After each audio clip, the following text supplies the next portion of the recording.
Y bueno, pues ahorita a mí me corresponde compartir con ustedes parte de lo que fue mi vida en el negocio. A mí lo que más risa me da es que todo el mundo piensa que mi hija sigue igual de pequeñita. Todo el mundo me pregunta, ¿y tu niña? No, pues ya cuál niña. Es altísima, bendito sea Dios, se mejoró la raza.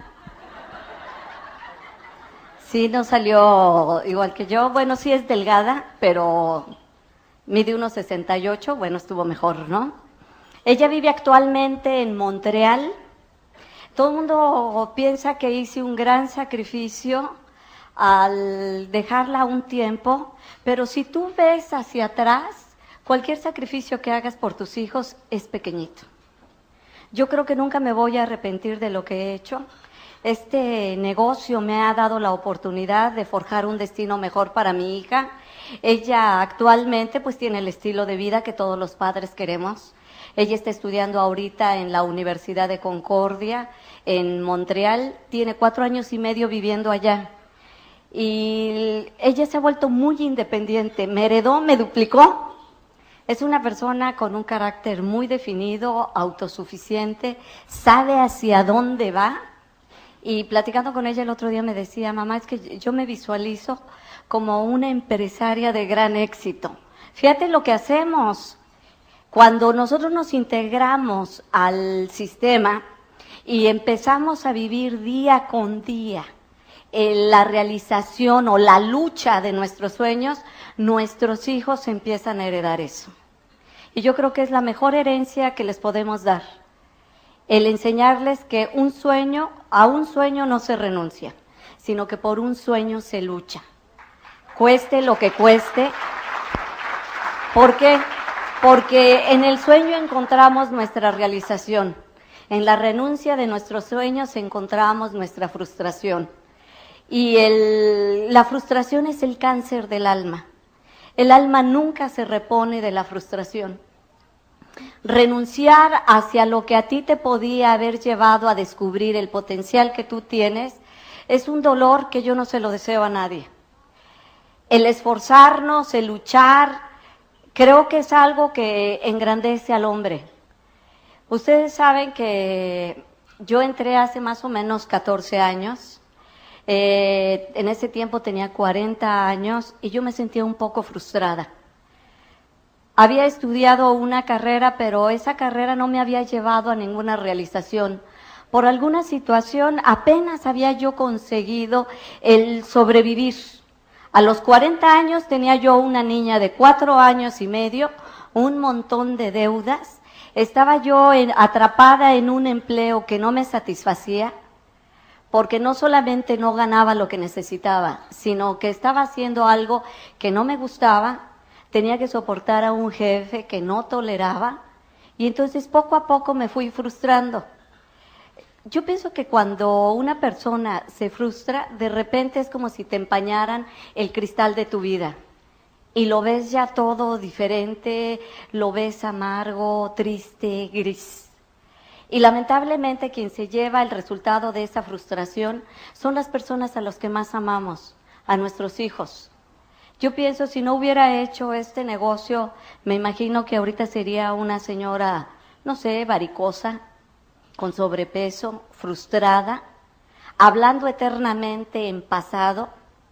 Si yo hubiera, aferrándome a algún pequeño éxito pasado que hubiera tenido, es que yo algún día fui y añorando lo que pude haber sido.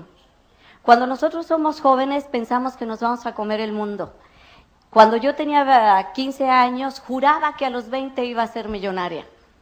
Cuando llegué a los 20 estaba apenas en la universidad. Y bueno, dije, me doy otros 5. Juraba que a los 25 todo era cuestión de recibirme y seguramente alguien me iba a ofrecer la dirección general de alguna importante compañía.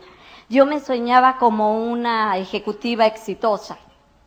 Y bueno, llegué a los 25 y pues sales a pedir empleo. A los 29, afortunadamente, sí, yo ya era una ejecutiva de cierto éxito, pero a los 40 me había frustrado. Tenía demasiada edad para cambiar de empleo. tenía demasiado miedo para renunciar a lo poco que yo tenía. No era algo que me satisficiera, pero yo sabía que era muy difícil que alguna otra compañía me diera algo mejor. Y entonces toleraba lo que había en mi vida. Estaba yo tan frustrada que ni siquiera me daba cuenta de cómo era mi vida. O sea, llega un momento en que te embotas, ¿sí? Y empiezas a moverte mecánicamente. Simplemente te levantas, te mueves, vas a tu trabajo, pero como robot. Y realmente no sientes vida dentro de ti. Es un día tras otro día, tras otro día, y todo es igual. La misma problemática, las mismas preocupaciones. Yo me sentía dentro de un enorme agujero negro y yo no le veía la salida. Mi hija, vivíamos entonces con mi mamá porque me había divorciado yo, me divorcié cuando ella tenía 1 año y medio y me fui a vivir a la casa de mi mamá por la única razón de que no tenía para pagar una renta. Entonces vivía a 45 minutos de la Ciudad de México. Realmente sin tráfico serían 30 minutos, con tráfico es más de 1 hora y media. ¿Sí? Mi mamá vivía en un suburbio de clase media-baja, en Ojo de Agua, y allá me fui a vivir yo con ella. Tenía un cochecito de medio uso, no muy bueno, al que yo cuidaba, igual que muchos cuidan su auto, y lo cuidaba más que mi propio cuerpo. ¿Por qué? Porque era mi único capital, y era lo único con lo que tenía yo para moverme. Entonces, todos los días, para que el coche no se calentara por el exceso de tráfico, me levantaba a las 5 de la mañana para salir a las 5:30 máximo de mi casa y que no me agarrara el tráfico. Y todos los días regresaba yo a las 11 de la noche, porque a esa hora tampoco había tráfico de regreso. El problema de tener un cochecito que no es muy bueno es que ustedes saben que si se calienta, pues se puede detener, ¿no? No, hombre, líbrame Dios. Se para y me pongo a llorar sobre un chayote, porque no sé absolutamente nada de mecánica. Aunque en la facultad tomé una materia que se llama máquinas de combustión interna, y que se supone que uno sabe cómo se manejan los motores, de qué se componen y cómo se arreglan, yo no sé cómo la pasé. Me lo he de haber aprendido de memoria, lo recité y saliendo del examen se me olvidó. Sí, porque yo hasta la fecha compro un coche por el color. O sea, por la máquina ni la entiendo, pues si prende está bien, ¿no? Y si te combina, pues tú dices, me lo llevo. Así es como las mujeres compramos un automóvil. Entonces yo tenía ese cochecito y lo cuidaba muchísimo. Pero el cuidar a mi coche me llevó a olvidar a mi hija. Cuando yo me iba, la niña estaba dormida. Y cuando yo regresaba, la niña estaba dormida. Entonces, llevaba yo viviendo más o menos 3 años igual. La niña crecía, mi mamá la cuidaba, pero yo tenía poco contacto con ella. Los fines de semana que tenía tiempo para convivir con ella, normalmente, pues el sábado lo dedicaba a limpiar la casa, a planchar la ropa, a arreglar las cosas de ella y a arreglar mis cosas. Y el domingo estaba muerta. Lo único que yo quería era olvidarme, descansar. Yo no sé a cuántos les pase eso, pero yo recuerdo que la niña se me acercaba y quería jugar, y por supuesto que la mandaba o a ver la televisión o a jugar con alguno de sus primos. Me acuerdo que una vez ella me vio sin hacer nada, y entonces se acercó y me pidió que jugara con ella. Y entonces le dije, no, nena, estoy ocupada. Y con la ingenuidad y el candor de un niño me dijo, pero si no estás haciendo nada, mami. Le dije, ¿cómo no? Estoy pensando. Y realmente estaba pensando, ¿en qué piensa uno? Uno se ensimisma. Fíjate lo que es la palabra, ensimismar. Te metes en ti mismo. Y cuando uno se ensimisma, normalmente entras en ti mismo para practicar algo que nos encanta, la autocompasión. Entonces yo estaba ensimismada pensando en cómo la vida se había portado tan mal conmigo. Yo tenía que trabajar, tenía una hija que cuidar, no tenía un empleo que me satisficiera, no tenía un carro que me sirviera y no tenía ni siquiera una casa mía. Entonces me metía en mí a relamerme las heridas y autocompadecerme. Las personas lo hacemos pues porque no nos han enseñado otra cosa, porque hemos visto que los demás lo hacen. Cuando yo me reunía con alguna de mis amigas, pues hacíamos todas lo mismo. Cada una voltea sobre la mesa su mochila, ¿no es cierto? Y cada una saca su propia porquería. Al final de la reunión de las amigas, no nos damos cuenta de que está revuelta toda la porquería en la mesa y cada quien toma los trozos de la otra, vuelve a llenar su mochila y nos vamos, porque todos compartimos todos nuestros negativos.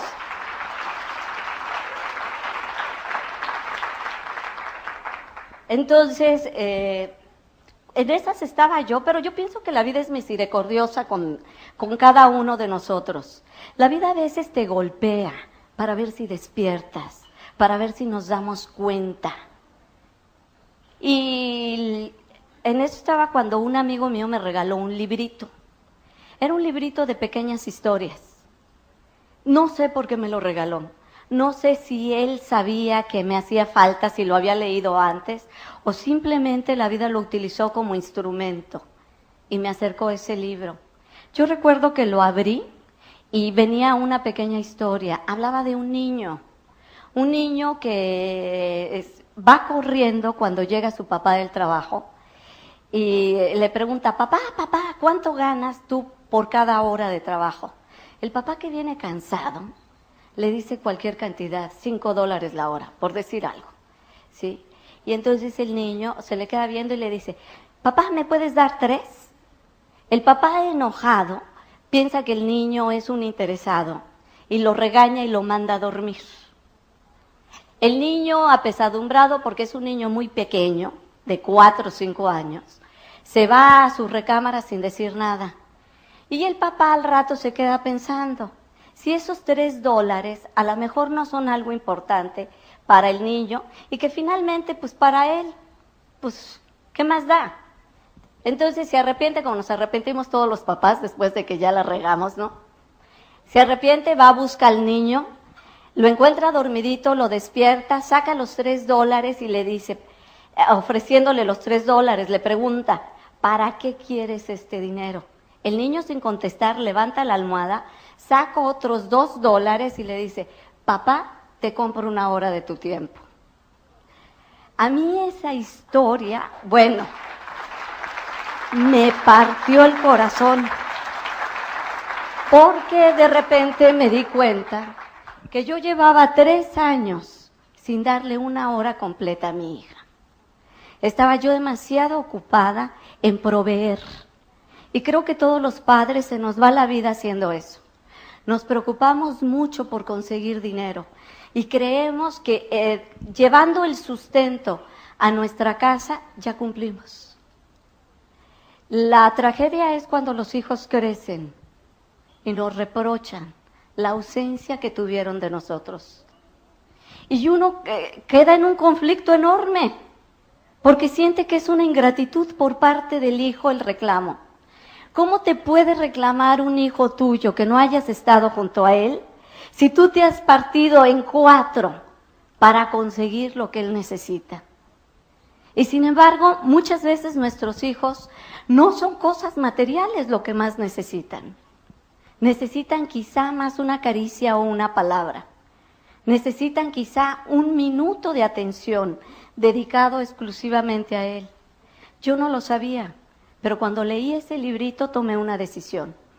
Teníamos que buscarnos una casa, mi hija y yo, en la Ciudad de México, de manera que las horas que yo invertía en la carretera pudiera dárselas a ella.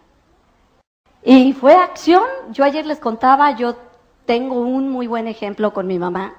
Ella nunca se piensa las cosas. Ella es decidir y actuar al mismo tiempo, o sea, no es de voy a, es de estoy ya. Entonces, en el momento en que yo tomé la decisión, al día siguiente empecé a buscar un departamento. Claro, de acuerdo a mis posibilidades. Y cuando uno se toma la decisión, pero en serio, algo pasa. Ustedes lo han leído también en el libro del alquimista, ¿no es cierto? Que dice, el universo se confabula. Y el universo se confabuló, y ese mismo día que yo empecé a buscar departamento, lo encontré. Salí a la hora de la comida, y en una hora encontré un departamento cerca de mi trabajo. Inmediatamente hice el cheque, lo aparté, y le informé a mi mamá que me iba a México a vivir con mi hija porque le quería dedicar más tiempo. La niña estaba feliz. Empezamos a vivir así 2 meses. Yo arreglé todo en mi trabajo de manera que pudiera trabajar nada más en la mañana y me quedara toda la tarde. Entonces iba personalmente a recogerla a la escuela, la llevaba a la escuela, comíamos juntas, empezamos a hacer la tarea de juntas. Y para mi hija, el mundo de repente se había iluminado, porque su mamá ya estaba con ella. En esas estábamos cuando me encontró el negocio. Una vez un amigo mío pensó en mí porque le habían presentado esta oportunidad. Bueno, entonces les decía, me presentó mi amigo Sergio, que no es Sergio Rivera, sino Sergio Ruiz, me presentó la oportunidad. Él era amigo mío desde hacía muchos años, de hecho era mi mejor amigo, hace ya muchos años que no lo veo. Entonces, como nos conocemos, como se conocen los amigos, ¿no? Cada vez que él me contaba algo, yo le sacaba raíz cuadrada, porque yo sabía que lo que él decía siempre era un poco exagerado. Entonces fue y me contó de este negocio. Entonces le dije, no, Sergio, tú siempre andas con tus tranzas y por eso luego nos va mal. Entonces yo no quise saber nada, pero él me insistió, y la tercera vez que fue a verme, yo vivía en un departamento en el primer piso que tenía las ventanas de pared a pared y con esas persianistas mini blind. Entonces, obvio, cualquier persona desde la calle podía ver perfecto lo que había en mi casa, ¿no? Entonces yo estaba platicando con el papá de mi hija que había ido a verla, cuando veo que se estaciona el carro de Sergio, ¿sí? Y en cuanto lo vi, para que él no me viera, que me aviento pecho tierra sobre la alfombra. Y así pecho tierra que me voy hasta la cocina. Pues mi exmarido se me quedó viendo como diciendo, ¿qué onda, no? Y entonces me sigue hasta la cocina y me dice, ¿qué le debes? Y le digo, no, es que me está invitando a un negocio y ya, estoy hasta aquí, ¿no? Entonces le digo a la muchacha, ahorita que toque le dices que no estoy, ¿sí? Y entonces me dice mi exmarido, ¿a qué negocio te está invitando? Le digo, yo no sé, yo no le entendí, yo no sé. Y me dice, ese mismo, ¿sí? Entonces me dice, fíjate que yo no sé exactamente de qué se trata. Mi mujer, porque mi exmarido ya se había vuelto a casar, la invitaron a una reunión y me llevó, pero yo me salí a fumar unos cigarros, así que ni supe. Pero los productos que usan son excelentes. Le dije, ¿qué hay productos? Y me dijo, sí, ¿qué no te dijo él? No, nomás me dijo que había que meter un montón de gente, yo pensé que era una pirámide. Y me dijo, no, los productos son excelentes. Entonces yo ya motivada, porque había productos, que alcanzo a la muchacha y le digo, bájate por él y dile que siempre sí estoy. ¿Sí? Entonces ya bajó, Sergio ya subió. Y entonces, pero él ya llevaba otra estrategia. Ya había hablado con el directo de su red. Y entonces me dijo, mira, yo no te vengo a decir ya que entres al negocio. Lo único que quiero es que me acompañes para que me digas si esto funciona o no funciona. Porque como tú sabes de mercadotecnia, yo quiero saber si le invierto tiempo o no le invierto. Entonces le digo, pues pídete la información, tráemela, yo la estudio y te cuento. Y me dijo, no, es que sí tienen allí unos como libritos, pero cada vez que yo me acerco los esconden. Le digo, no, hombre, Sergio, eso es un fraude, entonces, pues, ¿cómo que no te quieren dar información? Sí, yo no sé qué pasa, cada vez que yo me acerco, pum, guardan lo que tienen. Y entonces me dio mucho coraje, ¿no? Entonces le dije, ok, ven por mí. Pero fíjate, ¿cómo iba yo? Yo tenía la costumbre de dormirme con pants. Esas eran mis pijamas. ¿Por qué? Porque cuando te levantan nunca saben si te acabas de levantar o vienes de correr, ¿no? Y entonces, me puse yo mi pijama, tenía un pants y me puse un suéter largote para que se medio ocultara, ¿sí? Y así me fui con esas fachas al Open. Yo sé ni cómo nos dejaron entrar, ¿sí? Me fui con esas fachas y entonces ya alguien presentó el plan, pero yo le había dicho a Sergio, 1 hora, porque él me dijo, le dije, ¿cuánto tarda? Y me dijo, 1 hora. Ok, llegamos a las 8, a las 9 yo me salgo. Y que se extiende el que está presentando el plan. A las 9 yo vi, hora de irse, vámonos. Entonces, Sergio me dejó ir. Yo dije, me tengo que regresar en camión, ¿no? Pero la directo de él me alcanzó y me llevó el portafolio con toda la información que venía en el kit.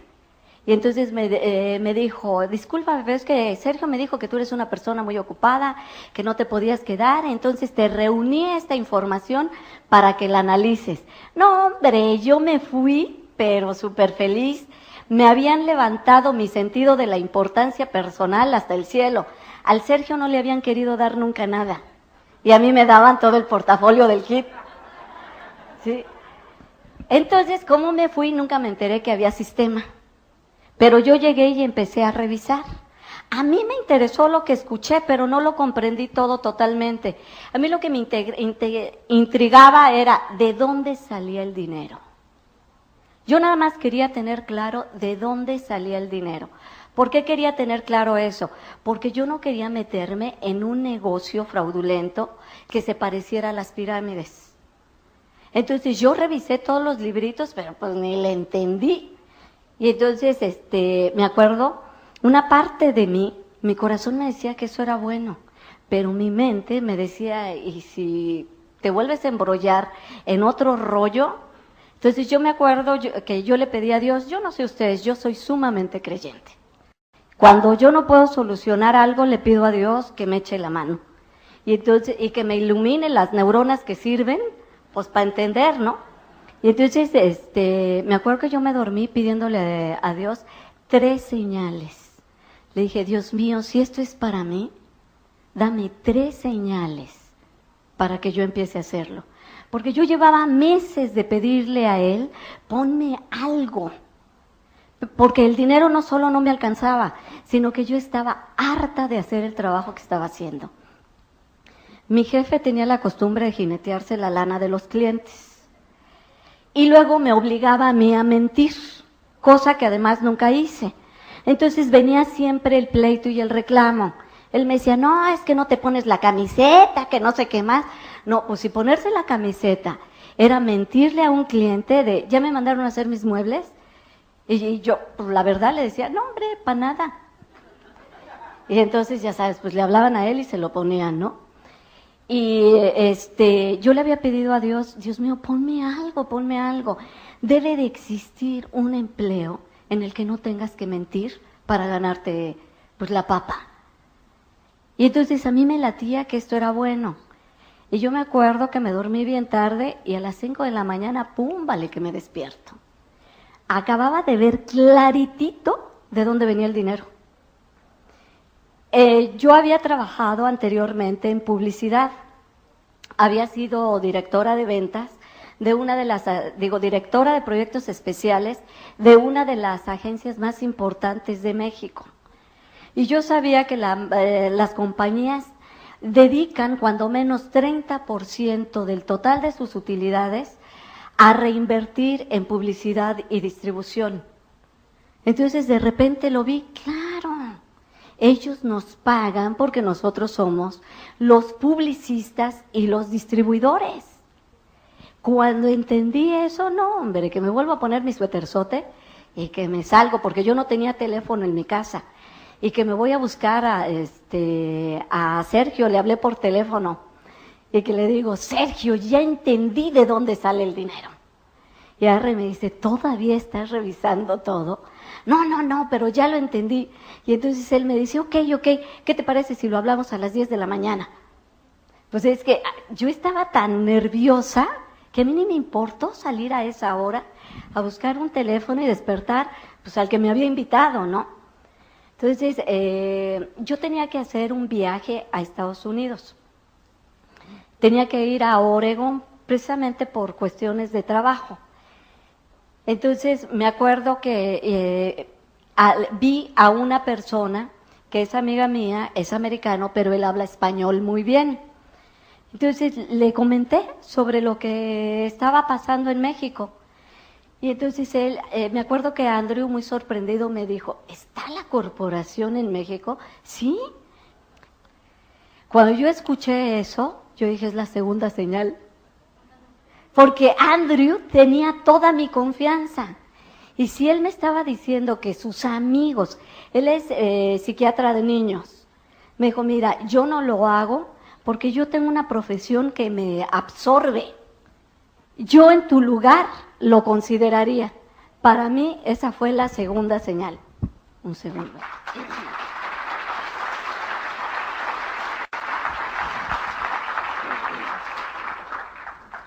Y bueno, pues ya con esa perspectiva, pues que le hablo a Sergio, regresé, y que le hablo rapidísimo. Recuerdo que regresé un domingo y entonces el Open era el lunes. Y le dije, Sergio, me quiero inscribir. Y me dijo Sergio, ok, pues nos vemos mañana en el Open. Y le dije, ¿a qué horas es? Me dijo, pues a las 8 de la noche. Bueno, te advierto que si tú no estás a tiempo, porque Sergio nunca fue puntual ni para nacer, ¿sí? Entonces le dije, te advierto que si tú no estás a tiempo, yo me inscribo con el primero que encuentre. No, hombre, la primera vez que veo que el Sergio llega antes que yo. Yo iba llegando y Sergio allí en la puerta viendo a ver de qué lado llegaba yo con su cajita aquí abajo, ¿no? Entonces ya me inscribí, pero pues yo no sabía nada del sistema. Yo no supe, entonces lo aventé y le dije, bueno, esto no es importante. Lo verdaderamente importante es por qué lo vamos a hacer. Y yo estaba tan entusiasmada que de lo único que les hablé a esas 13 personas fue de mi sueño. Y los contagié porque a través de mi sueño ellos vieron el suyo.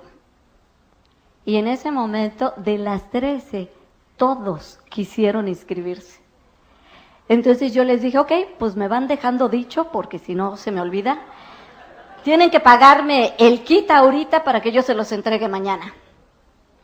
Y entonces, pues unos traían, otros no traían, que para mañana, que no sé qué más. Y al día siguiente yo hice repartidera de kits. Y entonces le hablé a Sergio y le empecé a informar. Afortunadamente, él, que sí tenía contacto con su directo, le empezó a contar pues que yo ya andaba desatada. Y que andaba dando planes y inscribiendo. Y entonces el directo pues dijo, pues qué bueno, pero vamos a enseñarle, ¿no? Entonces que me habla a mi trabajo. Y me acuerdo que me dijo, señora fulana de tal, sí, ay, bueno, pues mucho gusto. Mire, yo soy Tony Romero, soy el directo de su línea. No me conoce, pero me pongo a sus órdenes, que no sé qué tanto. Sé que usted tiene una reunión hoy. Me gustaría apoyarla. Y yo dije, ¿y este quién es? ¿Y de cuánto acá tanta amabilidad, no? Entonces yo le desconfié porque yo pensé que me quería robar a las personas. Y entonces que le doy la dirección y la hora mal. ¿Sí? Y me lo libré. Entonces yo fui, hice mis reuniones, estaba entregando los kits y que lo veo aparecer. Entonces él se fue, se puso enfrente del pizarrón y dijo, buenas noches, yo soy fulano de tal, soy el directo de la señora y estoy aquí por una amable invitación de ella. Y entonces dijo, y me invitó para aclararles, para comentarles unas cuantas cositas. Y que se arranca hablando del sistema. Y entonces, como yo no tenía idea de eso, le digo, espérate. Nosotros entramos a un negocio de venta de productos. Si tú quieres vender tus cassettes, hazlo en otro lado. ¿Sí? Porque yo pensé que era negocito de él. Y entonces él se me quedaba viendo como diciendo, Dios proteja la ignorancia, ¿no? Y empezamos a discutir delante de las 13 personas y todos nomás viendo. Entonces al final, él me dijo, yo no puedo creer que exista una persona tan humilde que no pueda enseñarle a otro, ni tan soberbia que no acepte aprender de otros. Yo dije, la torre, ¿sí? Me está poniendo en evidencia con los que yo conozco. Yo dije, la humilde Consuelo, no, pues. Entonces me lo da y yo empecé a escucharlos en mi casa. El primero era de un cubano que a mí me pareció que era Nananina y Tres Patines. Yo dije, ¿qué hacen Nananina y Tres Patines aquí, no? Finalmente no me gustó y lo quité. Y luego el segundo era Nananina y Tres Patines 2. Y entonces yo dije, no, pues si así están todos, espérate, yo no quiero.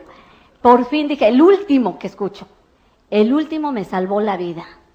Era un puertorriqueño que le entendía yo ya más, porque a los otros dos cubanos que no hablaban bien español, yo no les entendía. Al puertorriqueño le entendí muy bien, pero sobre todo porque él sí hablaba con sabiduría. Él tenía como cierta profundidad que se identificaba conmigo. Dije, no hombre, este sí habla bonito, lo volví a poner. Y entonces él mandaba un reto. Él decía, haz el negocio por 1 año, pero hazlo igualito, igualito, igualito a como te dice tu línea de auspicio, sin cambiar nada. Si en 1 año no te resulta, déjalo. Pero si te resulta, continúa hasta diamante. Entonces yo tomé el reto de Iván Morales.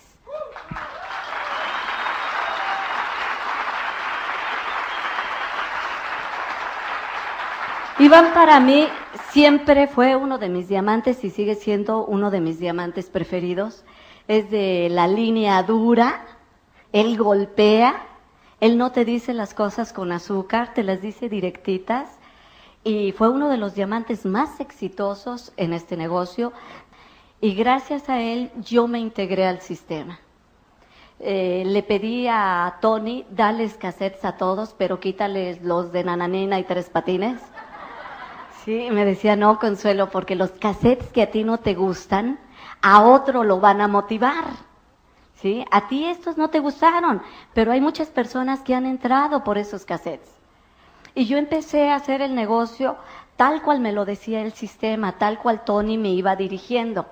Tony me convenció a ir a mi primer seminario, lo cual le doy las muchas gracias. Por supuesto, yo fui más que nada por no perder ¿cuántos nos costaban? Creo que $5 la entrada al seminario.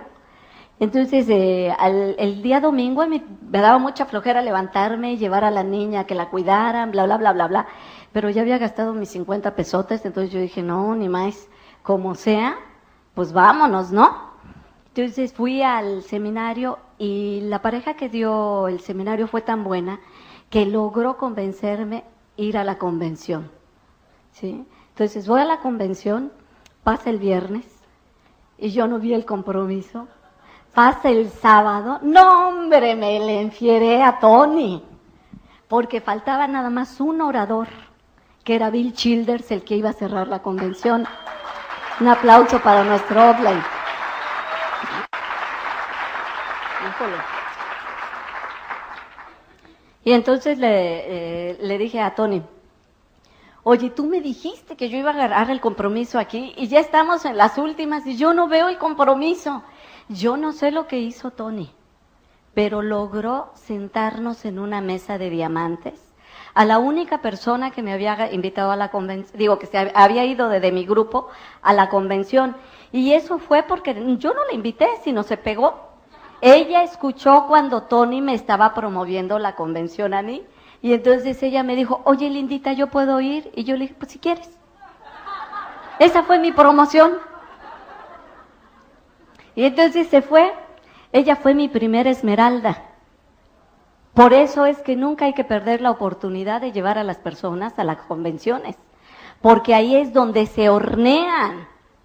Todos somos una promesa, pero en una convención la promesa puede cambiar a una certeza. En una convención muchas personas vamos a encontrar la razón, o el valor, o la fuerza, o la energía, o la inspiración, como tú le quieras llamar, para hacer este negocio, para hacerlo hasta sus últimas consecuencias. Entonces regresamos nos sentaron en la mesa de diamantes y yo no sé qué pasó. Estábamos escuchando la traducción por Walkman, ¿sí? Y el mío se descompuso. Entonces me aventé a Childers a capela.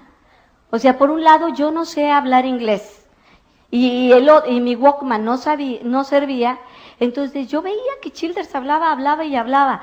Childers no es una persona que se dirija a todos, sino más bien escoge como que los que tiene enfrente. Y tiene una energía muy especial. Entonces, mientras él hablaba, yo me sentía entusiasmada. Y de repente él hace algo que, claro, para mí fue el mejor argumento. No, hombre, eso fue el paroxismo de la inspiración para mí. De repente me levanto, me trepo en una mesa y empiezo a gritar como loca. Algún día, y en español, yo voy a ser diamante y voy a estar en ese escenario. Entonces Childers se voltea y pregunta, ¿qué dice? Pues sí, dijo, le dio la locura y en español. Sí. Y entonces le traducen y Childers pide un aplauso para mí. Me sentí realizada. Sí. Entonces, yo me acuerdo de la cara de Marta, que asustada me jalaba del vestido y me decía, sí, lindita, pero bájate. Es que fíjate, yo tan propia, 2 días antes yo había llegado a la convención a observar. Yo soy ingeniero industrial, soy sumamente analítica, tengo mente de matemático. Primero pienso y luego siento, ¿sí? Entonces yo llegué y observé, y yo los veía a todos así como muy locos, como muy cursis, muy ridículos. Todo el mundo abrazándose, dándose besitos, y yo decía, ¿no? Y luego a la hora que ponían la música, todo el mundo bailando y esto y que el otro, yo embarada viéndolos. Marta, ya sabes, se había soltado el chongo y a todo lo que daba. Y entonces Marta me decía, porque Marta es una persona feliz, sencilla, que se integra, no tiene tanto rollo mental como yo. Y entonces Marta me decía, muévete, lindita. Y yo, ¿qué te pasa? ¿Sí? Y entonces me decía, no, hombre, ¿no te das cuenta que al fin y al cabo aquí nadie nos conoce? Entonces yo dije, pues sí, ¿verdad? Y ya con eso de que no importa si hago el ridi, empecé por acá a baile y baile. Al día siguiente estábamos una en una bocina y otra en la otra. Nos fueron a bajar. Entonces, fíjate, en 48 horas había cambiado mi personalidad. De ser una persona totalmente inhibida,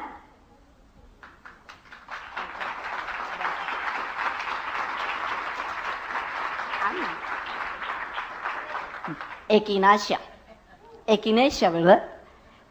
Así, a ver si esto sí ya me abre bien. Bueno, gracias por la equinacia. De ser una persona totalmente inhibida, al día siguiente ya andaba yo dirigiendo el baile. Pues al fin y al cabo nadie nos conocía. Sí. Entonces, ya con eso nos regresamos. No, hombre, yo iba prendidísima. Tony iba feliz. ¿Por qué? Porque yo había tomado el compromiso. Yo había decidido en esa convención que yo llegaba a diamante. E iba a llegar como mi héroe en 24 meses. Lo hice en 22 por el año fiscal, no por mejorar el récord de Iván, ¿sí? Sino porque si no calificaba, pues ya era hasta el otro año, entonces le tuve que tupir.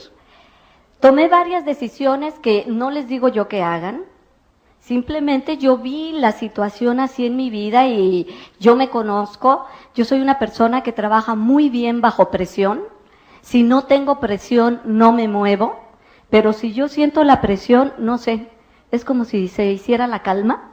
Yo en los momentos más cruciales, yo no me desespero. A mí me entra una paz y una seguridad que puedo trabajar mucho mejor así. Entonces hice cosas que no tenía que hacer, que a lo mejor no le funcionan a todos, pero que a mí me funcionan muy bien. Llegué y renuncié a mi empleo.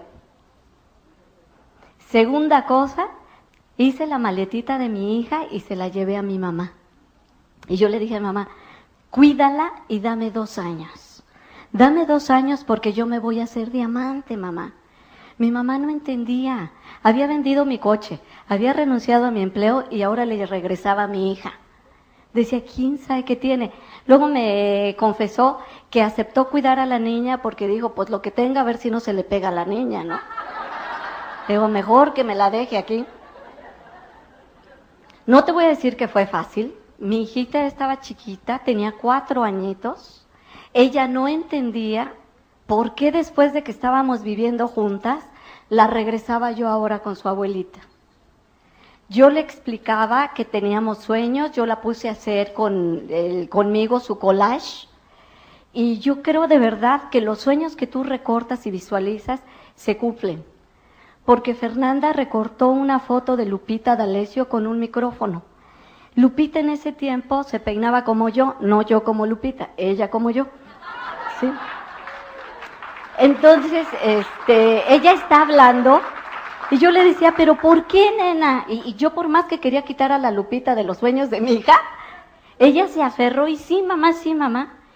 Tengo una fotografía años después, hablando yo en una convención, que estoy tomando el micrófono que parece que estoy cantando. Y tengo un ángulo en donde se me ve más el cabello que la cara. Y veo la fotografía que recortó Fernanda y es igual.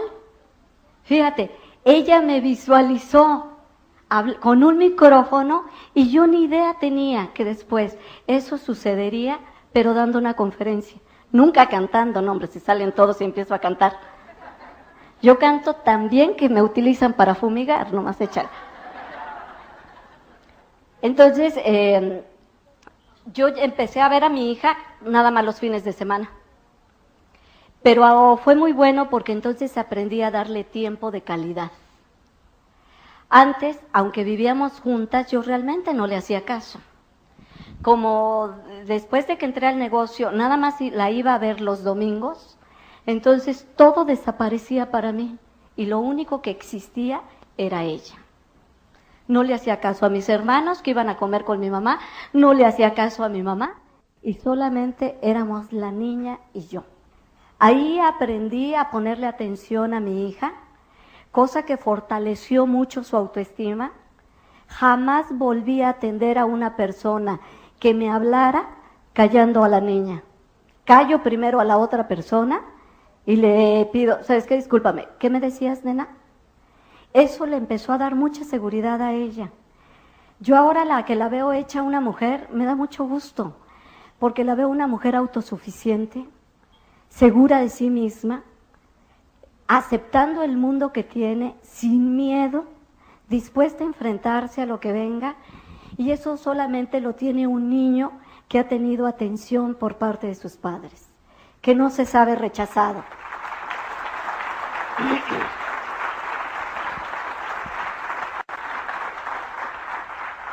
Claro que no fue fácil. Mentiría yo si te dijera que fue sumamente fácil y que no nos dolió a ninguna de las dos. Una de las cosas que más me dolía, por ejemplo, era que ella me preguntara ¿cuándo vamos a volver a vivir juntas, mamá? Mi respuesta siempre fue la misma: cuando tu mamá sea diamante. Ella, yo no sé lo que entendería cada vez que le decía eso, pero lo aceptaba como respuesta. Para ella, el que yo llegara a ser diamante era el momento en que íbamos a volver a estar juntas. Muchas veces la familia nos lastima queriéndonos ayudar. Yo entiendo que es más que nada porque nos quieren, ¿sí? Pero, por ejemplo, yo tengo una hermana que nos lastimó mucho a las dos, porque me quiere mucho y porque tenía miedo de lo que yo estaba haciendo. Ella no podía entender cómo había renunciado a mi carrera, cómo había renunciado a mi empleo, cómo había vendido mi coche, por qué había llevado a mi hija a la casa de mi mamá.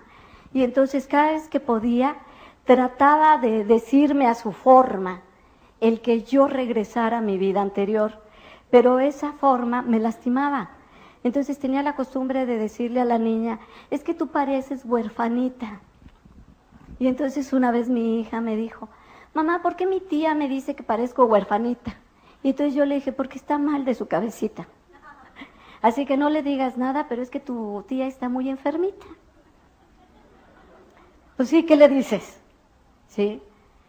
Finalmente ahora mi hermana me felicita, siempre dice, qué bueno que nunca me hiciste caso.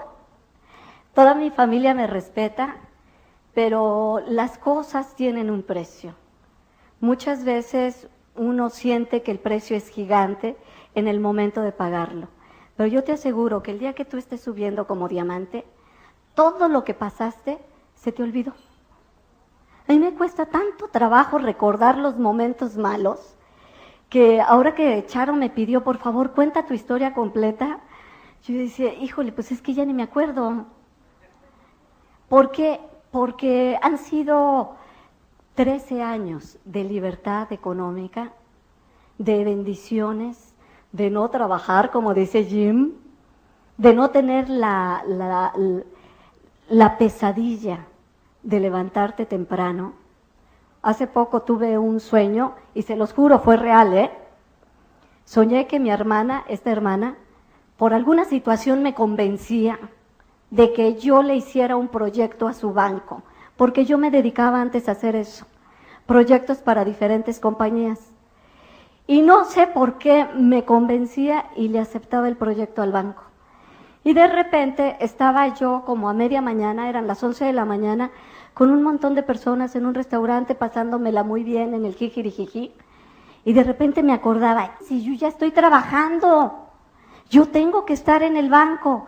Y me entraba una angustia porque pensaba, van a correr a mi hermana por mi culpa.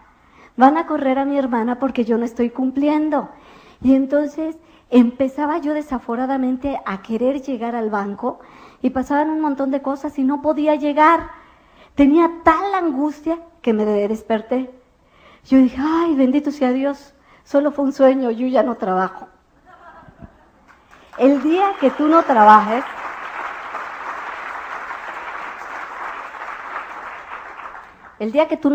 lo vas a ver. Es una bendición no estar dependiendo ya ni de un empleo ni de un sueldo. Cuando yo llegué a Diamante quise darme el mayor de los premios. Así que lo preparé todo para que ese día mi hija y yo volviéramos a vivir juntas. Conseguí una casa como nunca la habíamos tenido, una casa gigante. Se la enseñé antes de que yo la empezara a preparar para que nos mudáramos. Y preparé que el día justo, un día después de que terminara la convención, o sea, el domingo, mi hija y yo íbamos a entrar a esa casa para ya no separarnos. Entonces, mi mamá se trajo a la niña, se trajo sus cositas, pero ella se negó a entrar hasta que yo llegara. Entonces, cuando abrí la puerta de la calle, la vi sentadita en su maletita, en el patio de la casa. No había querido entrar hasta que no llegara su mamá. Y en cuanto me vio, corrió, me abrazó y me dijo, gracias mamá por ser diamante. Los quiero un montón.